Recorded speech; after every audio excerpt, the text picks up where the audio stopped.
Familia Tampaisa TV, ¿qué tal? Aquí estamos una vez más, cumpliendo ese compromiso importante y que ya ha seguido creciendo y ampliándose la familia, no solamente de Tampaisa TV, sino de Alcohólicos Anónimos, que nos hemos unido para llevar este mensaje importante de Alcohólicos Anónimos. Pónganse cómodos, aquí inicia un espacio más y como siempre, el saludo especial y la bienvenida a nuestros invitados. Un cordial saludo, Miguel. Agradecerle nuevamente a Tampaisa por la oportunidad y a los televidentes, pues, que aquí estamos de nuevo para darles informaciones y estar atentos a contestar todo lo que a bien tengan. Hola, ¿qué tal? Yo soy Antonio, alcohólico anónimo, el Comité de Información al Público del Grupo a la Sobriedad de Yarumal. Les presento un cordial saludo, les agradece altamente a Tampaisa TV y a todos ustedes que están al frente de sus pantallas tratando de cogerle el hilo a esto que se llama Alcohólicos Anónimos. Bueno, aquí estamos con un programa más, siempre es el CED, los invitados, el presentador, hoy Milena nos acompaña en la cámara, pero hemos tenido también algunas facetas distintas de llevar preguntas frecuentes, de dar a conocer qué es Alcohólicos Anónimos, la historia, cómo comenzó, la misma oficina, el mismo espacio, cómo funciona, los horarios, en fin, muchos temas diversos. Y hoy, por supuesto, pues hemos traído también un programa especial, si lo pudiéramos llamar así. Sí, exactamente. El día de hoy vamos a darle gusto, de alguna manera, a las personas que nos han pedido que hagamos una historia de una persona de Alcohólicos Anónimos. Para eso hoy vamos a tener el historial, está en nuestro texto básico, es la tercera historia escrita en el texto y se las vamos a compartir completa en este primer programa. Para un segundo programa analizaremos las características y síntomas de la enfermedad, digamos de alguna forma camufladas en la manera de compartir en este historial. Claro que sí, compañeros. Antes de iniciar la lectura de uno de los primeros alcohólicos anónimos de la historia de Puerto Rico, queremos decirles que el programa se basa primero que todo en honestidad conmigo mismo para poder vivir el programa, porque es lo que nos pide Alcohólicos Anónimos, no solo que nos metamos en la película, sino que vivamos paso a paso todo aquello que vamos leyendo, que vamos escuchando, que vamos viviendo. Arranquemos entonces, compañeros. Y dice: comencé a beber a la edad de 16 años en la ciudad de Nueva York. Años más tarde, mientras trabajaba como viajante por toda la América del Sur y las Antillas, de bebedor social me convertí en bebedor fuerte. Al llegar a la edad de 43 años, me di perfecta cuenta de que tenía un problema con el alcohol, pues lo que hasta entonces había considerado como un hábito se había trocado en una obsesión de tal índole que no podía pasármela sin el trago. Bien pueda, continúe, Miguel. Preocupado por ese problema, acudió donde dos psiquiatras, uno del Prestige Medical Center y el otro el Dr. X, sí, asociado de uno de los más connotados psiquiatras de Estados Unidos. El primero que fui a ver en el Centro Médico Presbiteriano supo desentrañar lo que me ocurría, porque hasta me habló de Alcohólicos Anónimos, cuyo movimiento estaba para entonces en los comienzos. Eso sucedió allá por el año de 1939.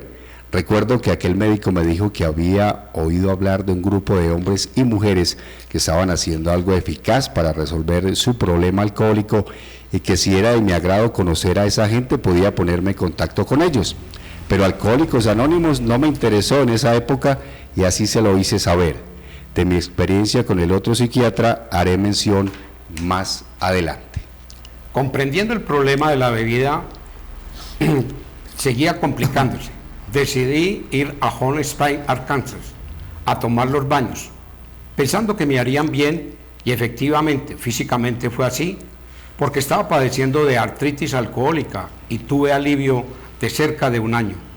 Entonces comencé de nuevo a sentirme mal y fui a ver al Dr. X, asiduo cliente de mi restaurante bar. Me dijo que no me ocurría nada, que no tenía por qué preocuparme, ya que él creía que yo no tenía ningún problema con el alcohol. Y me dijo que pronto pasaría por mi establecimiento para que nos tomáramos algunos tragos. En efecto, el domingo siguiente el doctor X me dispensó una visita, obsequiándome con un par de Dubonets, que gustosamente reciproqué con varios Old Fines. A estos tragos siguieron otros, después de los cuales el mozo del restaurante y yo tuvimos que llevar al doctor a su casa porque estaba tambaleándose. Traguitos van, traguitos vienen. Al ver que los médicos no podían ayudarme a controlar la bebida, pensé que tal vez un cambio de ambiente podría librarme de esa tenaz obsesión alcohólica. Sabía que estaba bebiendo exageradamente y no sabía a qué atribuirlo, ni echarle la culpa a mi mujer por su carácter dominante, a mi socio o a lo que fuera. La verdad es que no tenía la respuesta del por qué estaba haciendo las cosas que venía haciendo en mi negocio y en mi vida personal, casi sin objetivos.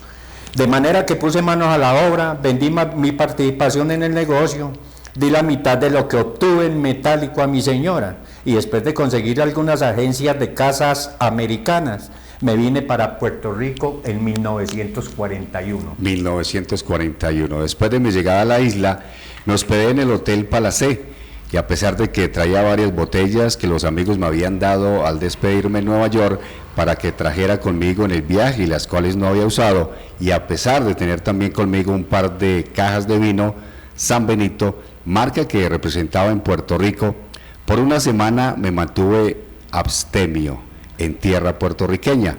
Entonces repentinamente comencé a beber de nuevo, con tal ímpetu que a los 3 meses de continuas borracheras fui a parar al hospital presbiteriano.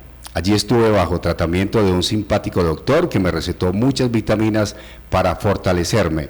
Aquel médico bonachón, después de que me repuse con el tratamiento vitamínico, me aconsejó que no bebiese licores fuertes, que cuando sintiera ganas de beber me tomara una botella de cerveza y todo marcharía bien. Claro, está el que le hablé a un borracho de una botella de cerveza. Lo pone a pensar enseguida en una de esas botellonas grandes de cerveza de 5 galones. De más está decir que el experimento de la cerveza no dio resultado. Poco después de salir del hospital presbiteriano, estalló la Segunda Guerra Mundial, paralizándose mi negocio debido al gran descenso de las importaciones. A pesar de este revés, decidí quedarme aquí. Un buen amigo me ofreció un empleo que acepté en el gobierno federal como capataz. Me aseguró que de ahí subiría a otro puesto mejor. Así ocurrió. Trabajaba en ese puesto por unos 2 meses cuando cierto día vino a hablar conmigo un oficial del ejército que se estaba haciendo cargo de la transportación general por mar y tierra del equipo pesado del ejército. Le caí bien porque notó que hablaba bastante el castellano y se enteró que yo había vivido por algunos años. Me propuso que trabajara al lado de él, cumplimentando sus instrucciones. Con el permiso del superintendente de construcciones que me consiguiera el primer empleo, pasé a trabajar como asistente administrativo a las órdenes del oficial, devengando una buena paga. Duré en ese empleo hasta 1944. Durante ese periodo no bebí tanto como antes debido a la disciplina a que estaba sujeto, estando bajo órdenes de oficiales. También parece que el oficial conocía al dedillo mi debilidad, porque cuando se imaginaba que estaba llegando algún periodo peligroso para mí, me mandaba tranquilamente a Cuba o a la Antigua o a cualquier otro punto cercano. En esas ocasiones yo lo contemplaba de hito en hito diciéndome: este tipo me conoce mejor que yo. Si acaso inquiría para qué me mandara a ese sitio, él replicaba: prepare su equipaje y adelante, allá es donde lo necesitamos ahora.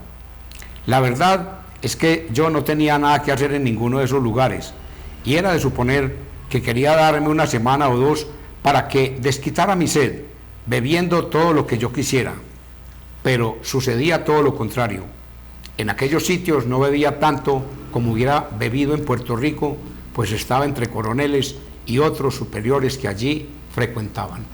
Cuando la guerra estaba para cesar y todos se percataban de eso al ver que disminuía el trabajo en las oficinas, apenas si había transportación y los negocios iban estancándose, cogí una borrachera colosal.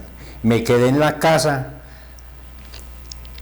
¿Y cómo? En la casa y como borracho al fin, me dispuse a celebrar sin pérdida de tiempo el acontecimiento del cese de hostilidades que aún no había tenido lugar, bebiendo no sé cuántas cajas de whisky escocés. Después remaché con ron y antes de que me echaran presenté la renuncia, porque sabía que si no lo hacía me iban a echar por ausente sin licencia. Así fue que aceptaron mi renuncia, pudiendo dar gracias a Dios de que mi récord en el gobierno federal sea bueno. Tuve la suerte de que los barcos comenzaron a moverse de nuevo, trayendo carga a la isla con regularidad, precisamente cuando conseguía una magnífica representación con la que devengué mucho dinero. En vez del borrachón diario, me volví entonces un borrachón periódico. Cuando recibía el cheque de la casa a fines de mes, entraba enseguida en una borrachera de varios días, y al regresar a la oficina recuerdo que siempre mi secretario salía para coger la suya y permanecía fuera como una semana. Tal parecía que nos turnáramos en el trabajo y la bebida de común acuerdo. El pobre vendedor era quien se volvía loco entre dos locos, pues era el muchacho que no tenía ningún problema con la botella.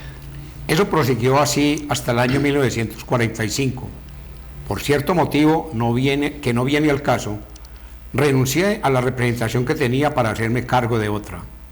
Me di entonces a beber más y más, y así de bebedor periódico volví otra vez a la fase de bebedor diario.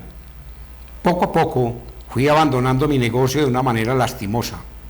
No iba apenas a la oficina y me pasaba las horas en el Unión Club bebiendo licor, hasta que llegó el día en que francamente me daba bochorno de que mis amigos me vieran siempre allí tomando. Algunos se preguntaban, ¿cuál es el motivo? Y yo les respondía, si supiera el motivo, se los diría, no sé por qué bebo así. Así fue de mal en peor hasta que comencé a frecuentar cantinas de ornato mucho más pobre. Me iba a buscar los lugares humildes. Allí me pasaba la mañana tomando ron. Iba luego al apartamento a dormir un par de horas para pasarme después el resto del día bebiendo hasta las 10 u 11 de la noche. Ante esta crítica situación comprendí que el alcohol me estaba aniquilando y en vano trataba de librarme de aquella lucha desigual. A propósito, recuerdo que en medio de esa borrasca puse en juego un experimento para ver si lograba arreglarme. Una mañana, mientras esperaba que abrieran una cantina, me encontré con un raro sujeto continental, vistiendo pantalones sucísimos, que una vez fueron blancos, y zapatos de esos que usan los trabajadores del fango. El individuo se me acercó diciendo, buenos días, ¿tiene un cigarrillo? Le di el cigarrillo. ¿Tiene usted un fósforo? Le di el fósforo. Y ya le iba a preguntar si quería que me fumara el cigarrillo por él para completar la obra, cuando me interrogó si podía sentarse junto a mí. La calle es pública y puede usted acomodarse donde quiera, repuse. Estábamos sentados cerca del bar que yo visitaba y que estaba esperando que abrieran. ¿Qué espera usted?, me preguntó. Pues espero, le dije, que abran ese pequeño bar para tomar el trago de los nervios. Se me quedó mirando y me dijo, ¿sabe usted de dónde vengo yo ahora? Pues vengo de la cárcel, estaba preso por borrachera. No tenía con qué pagar los 2 pesos de multa. ¿Podría ser usted tan bondadoso que me pagara un trago cuando abran ahí? Le dije que no tenía ningún inconveniente en complacerlo, y cuando abrieron la cantina, al servírsenos los tragos, por primera vez en mi vida se me ocurrió que si yo lograba enderezar a aquel tipo borrachón, quizá podría él ayudarme a aguantar la bebida. Eso me aconteció sin que supiera todavía nada de Alcohólicos Anónimos. Como él era un poco más vivo, me dijo que si comprábamos 1 litro de ron, rendiría más que ordenando la bebida por vasitos. De manera que compramos el litro con su correspondiente 7-Up y hielo y nos pusimos a charlar. Entonces vino a verme un mensajero y guardaespaldas que yo tenía y a quien cariñosamente le llamaba Mundito. Le dije al Continental que iba a pagarle un recorte y una afeitada en la barbería de enfrente y que no se preocupara por el trago, que le enviaría ron y 7-Up con Mundito para que bebiera mientras lo arreglaba el barbero. Después de que se recortó, lo llevé a mi apartamento, hice que se diera un baño y se cambiara la ropa.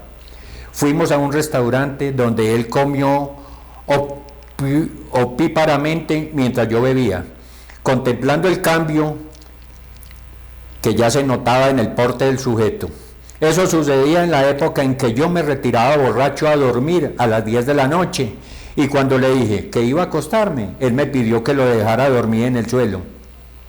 Me contó que había estado durmiendo realengo debajo de las casas.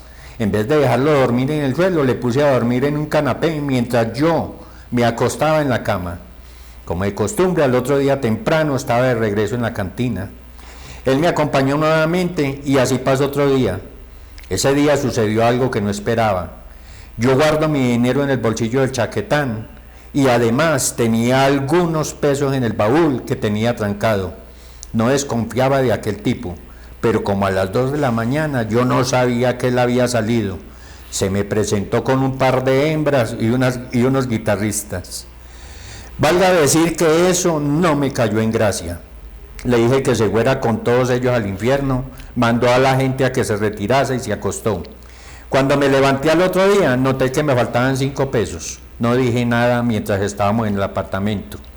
Cuando llegamos a la cantina, pedí una 7-Up y él se me quedó mirando. ¿Qué pasa? Y le dije, no pasa nada. Tenía 5 pesos en mi bolsillo y han caminado. Yo no sabía que los billetes tuvieran patas. Compungido me confesó que había cogido los 5 pesos.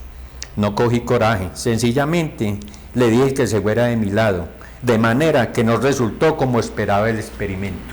Trató de organizarlo y no fue capaz. No fue capaz. Después de eso no pensé en otra cosa nada más que en seguir bebiendo. No tenía la menor idea de trabajar. Estaba en un hoyo.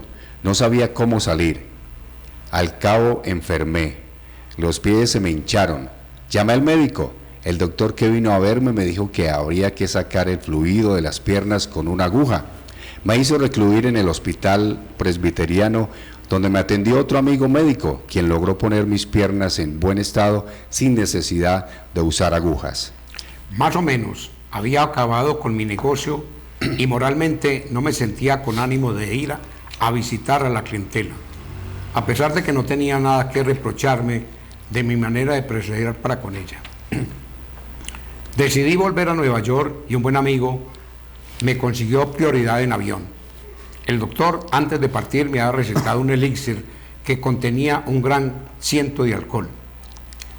Cuando todos mis amigos me repetían, no bebas, me daban una medicina precisamente a base de alcohol. Al llegar a Nueva York, tuve que averiguar ciertas cosas sobre el estatus doméstico mío.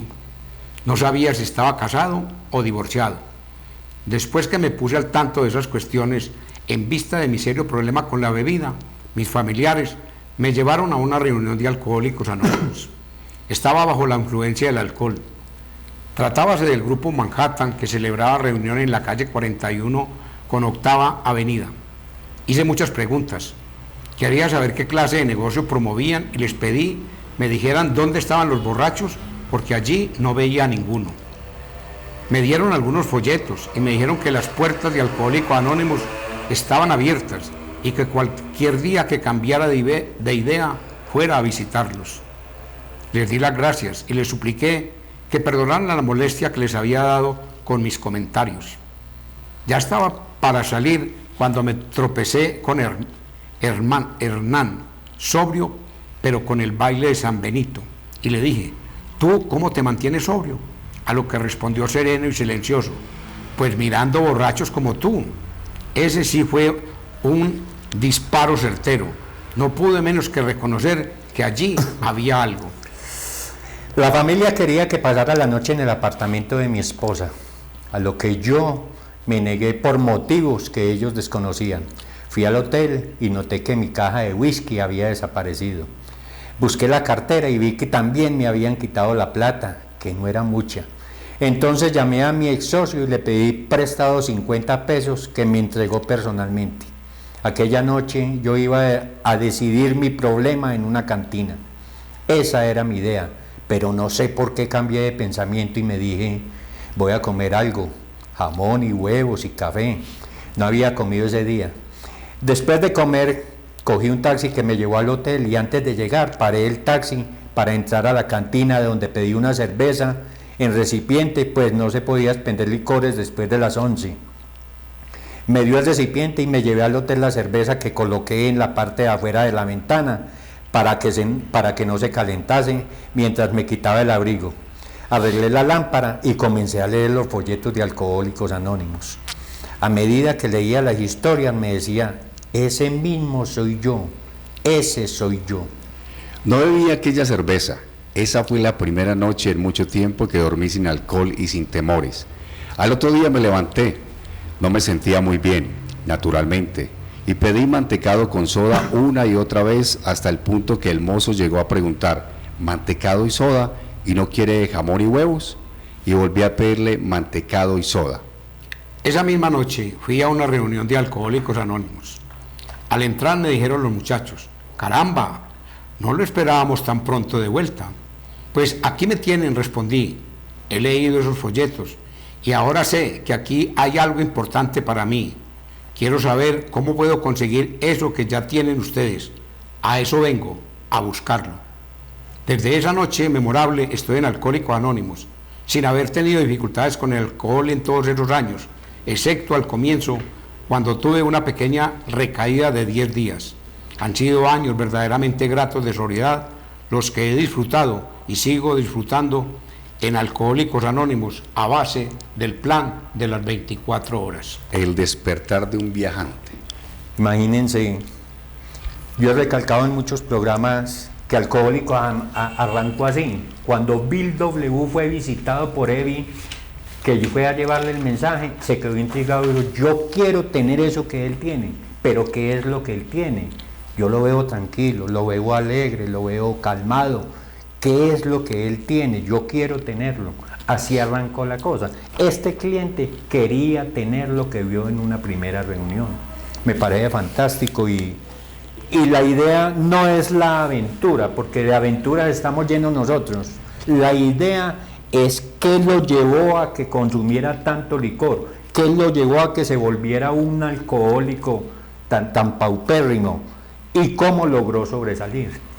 De igual manera, la lectura o el historial que acabamos de escuchar, pues va mostrando cómo va progresando la enfermedad en la persona, hasta llegar a los límites que él llegó, perder su negocio moralmente acabado y reducido a la nada. Luego aparece como aparecen todos los alcohólicos, ese espíritu samaritano de querer hacer por el otro, porque otro el problema, mas no en él. Entonces, por eso recoge al expresidiario y busca arreglarle la vida con la esperanza de que cuando él esté bien, lo acompañe a beber. Pero finalmente el experimento no dio resultado. Ni ese, ni el de los médicos, ni el de la medicación. No hubo ninguna solución verdadera para él.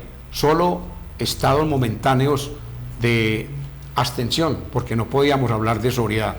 Porque sobriedad realmente es un estado mental de bienestar, de alegría, de buen vivir, de armonía. Y este señor, a pesar de que en algunos momentos no bebió, no tenía serenidad ni tranquilidad. Siempre uno alcanza a percibir en la historia el desespero, la angustia, la misma ansiedad. Y desde el principio él nos habla de cómo la obsesión por beber estaba tan marcada en él. Entonces son todas esas cosas las que en esa historia logramos descubrir. Ahora, compañeros, hay que resaltar también que él en la historia, al final de la historia, nunca nos dice, volví a recuperar toda mi plata, volví a ser rico, volví a esto. No, solo habla de la sobriedad que ha recuperado. Por eso uno de los eslogans de la comunidad dice, deje que comience por mí. Y es lo primero que le decimos a la gente cuando llega a buscar algo. Y fue lo primero que me dijeron a mí, ¿a quién viene a recuperar? ¿A su familia, a su negocio, su plata o esto? Uno siempre dice, la plata que bote. No, señor, tiene que comenzar por usted, después verá qué hace. Historias como estas, pues vamos a tener muchas en el programa para que, cierto, se identifiquen, puede que no sea por ahí en Nueva York, pero sí en sitios más cercanos donde vivimos cotidianamente, ¿no?